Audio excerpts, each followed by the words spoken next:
I'm joined today by Ryan Cooper, who's a national correspondent at The Week, has a very interesting piece out about the Roseanne Barr fiasco, which we've sort of been pulled into a little bit. She very, very angrily called me a bully on Twitter, Ryan, just to give you a little bit of context, after I sort of jokingly poked fun at the idea that Ambien might have made her racist or at least disinhibited her enough that she would be willing to tweet racist things. But in your piece, you talk about Roseanne in a sense as a sort of martyr of a sort, making herself a martyr, and some followers of hers doing the same thing. Can you talk about that a little bit? What did you mean by that? Um, well, I mean, basically, the first thing to remember about Roseanne is that she literally has like a severe mental illness, apparently multiple personality disorder, and has a sort of characteristic, a lot of paranoid political views that tend to swing back and forth very quickly. From one extreme to the other. In 2012, she was she was trying to get the Green Party nomination for president. Right.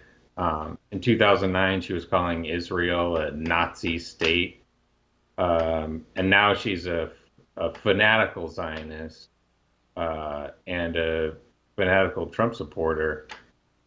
And one of the characteristics of the just normal Trump supporters is just a kind of a more moderate version of what Roseanne's apparent inability to stop posting classic Trumpy stuff, which is racism against immigrants, against Muslims and Arabs and black people as well. So, this is just like, what ABC wanted was to sort of cash in on some Trump political stuff, to just say like, we're going to have a Trumpy show by a Trump supporter where the character is also a Trump supporter.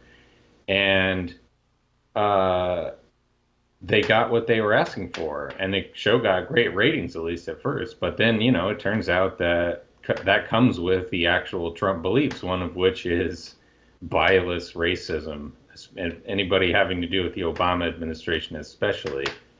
And so, calling Valerie Jarrett a ape is just what you're going to get with that. Yeah, I And mean, that I was think that something. anybody who was sort of like surprised by the comment was just not paying attention to Roseanne for the last many, many years. And I want to get Yeah. back to the mental illness component in a second.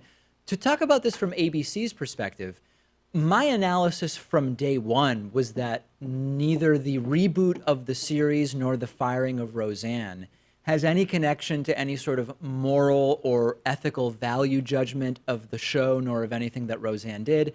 It's been just business decisions all along. The reboot, as you mentioned, was out of this idea that it could be great business to do a show that seems to sort of be sympathetic to the down home, Trump supporting, good old whatever of middle America. And the firing also was what they assessed to be the best business decision at the time. But to ascribe any morality to it, I think is wrong unless you think otherwise. No, I don't. I mean, certainly you can't perceive any of that. Maybe there was some sort of buried moral trigger in the black hearts of ABC executives that was finally dredged up by this last tweet. But, there was the audio of them, ABC executives, in an advertising uh, meeting. They were joking about how Roseanne's tweets were so incredibly offensive and weird. So yeah, I think it was a purely business decision. It was just a calculation of, you know, ratings versus diluting the brand equity or sparking a potential boycott from liberals. It's like at a certain point you want to cut your losses, but yeah, there was no morality here. The mental illness thing. I mean, the you pointed out some of the ideas that Roseanne has parroted, retweeted over the last many years. It includes, CIA mind control, conspiracy theories, stuff about George Soros involved in almost every area of life that at some point somebody has suggested. And I think that that's something that is either often missed or sort of miscalculated when we think about some of these incidents that happen publicly. I mean, the pattern is this sort of paranoid delusions that seem to have been an underlying theme of a lot of the political conspiracies that she subscribed to. How should we as the public account for the fact that whether it's Roseanne or somebody else, there do sometimes seem to be significant mental illness components to these implosions that take place publicly? I mean, how should the general public account for that in our reaction? Um, that's a really hard question. I mean, the question of assigning moral, liability to someone who may not be in full possession of, their faculties. I feel like it's kind of a case by case basis, because there are lots and lots of different kinds of mental illness. People are, some of them are mild and don't interfere with people's ability to reason, while others, can be totally debilitating, or people are not even, coherent at all. This seems like kind of somewhere in the middle,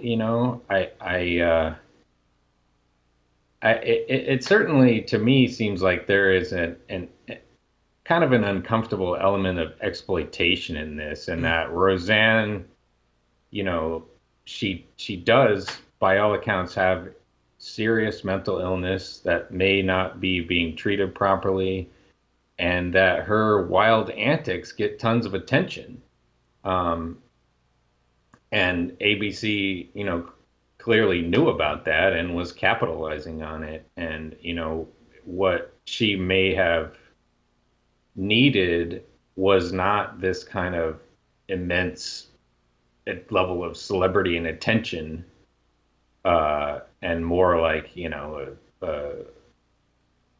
some therapy and treatment of some sort.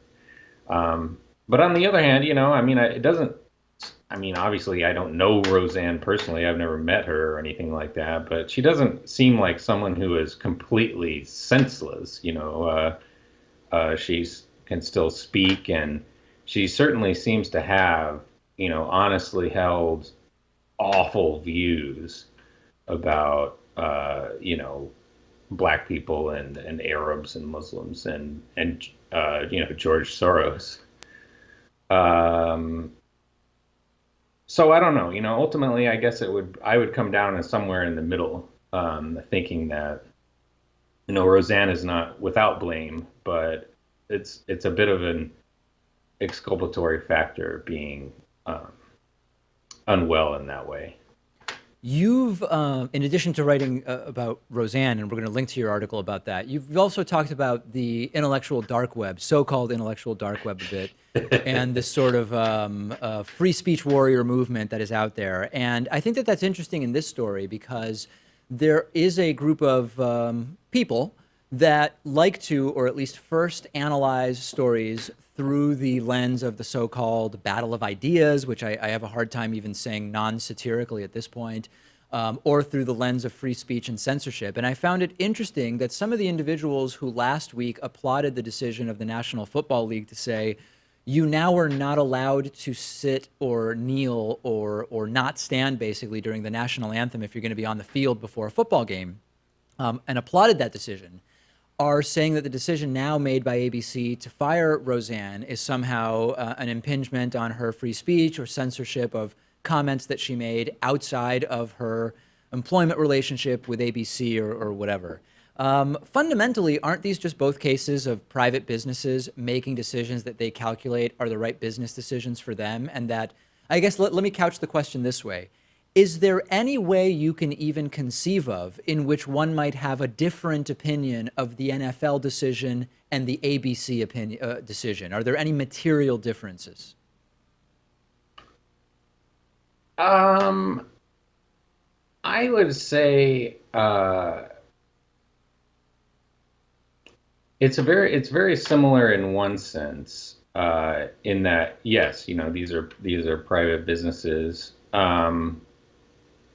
I think that you could make a tolerable sort of constitutional argument that the case of the NFL players, uh, not they're not saying anything in any sort of explicit way, but just sort of is this like passive demonstration is constitutionally protected speech in a way that just like egregiously offending the your bosses is not.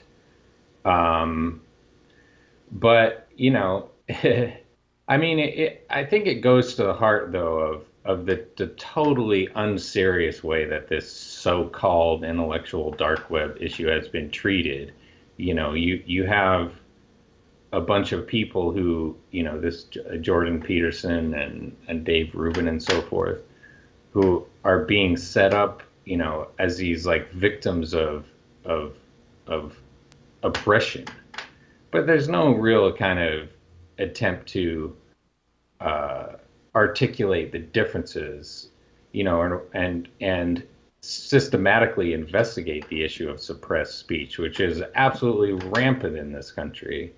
Um, and usually, the worst cases will usually involve stuff like Palestinian BDS activists and so forth. There's literally lots of attempts to make that kind of speech illegal, and not just like people yell at you on Twitter. But yeah, it certainly, this, I think the Roseanne case was particularly illustrative because this would be a case where you could buy the likes of the kind of intellectual dark web people. Uh, they ought to have raised the exact same stink over that as they have over, other instances of people being mean, people losing their jobs. But in this case, the comment was so racist that there was just, it was, uh, indefensible. And I think it goes to the heart of what this Barry Weiss and so forth are actually doing, which is constructing tendentious definitional sort of fortresses around their preferred positions and not any sort of rigorous defense of free speech as such. Yeah, it seems that the free speech component is one that is a tool to use when useful given the circumstances and not actually sort of a true philosophical principle sort of to explore in the depth that it probably should be. Ryan Cooper is a national correspondent at The Week. We are going to link to some of his recent articles. Ryan, great to speak to you today. Thanks for having me.